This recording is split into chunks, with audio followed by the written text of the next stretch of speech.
السلام علیکم، welcome to my channel learning with Zargul. آج کے اس ویڈیو میں آپ کے ساتھ شیئر کروں گی کہ ان جانوروں کی قربانی جائز نہیں۔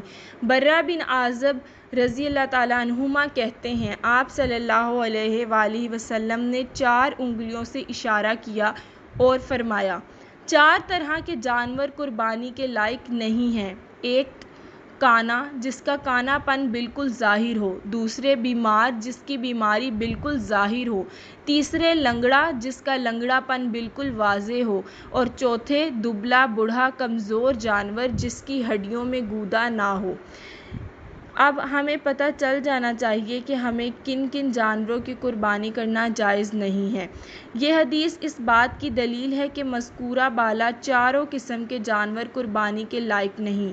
عیب کے واضح اور ظاہر ہونے کی قید سے معلوم ہوا کہ معمولی نوعیت کا کوئی نقص و عیب قابل گرفت نہیں بلکہ معاف ہے۔ سنن ابن ماجہ حدیث نمبر 3144۔ انشاءاللہ امید ہے کہ آپ لوگ جب بھی اپنی قربانی کے جانور لیں گے تو ان 4 باتوں کو ضرور ذہن میں رکھیں گے، انشاءاللہ۔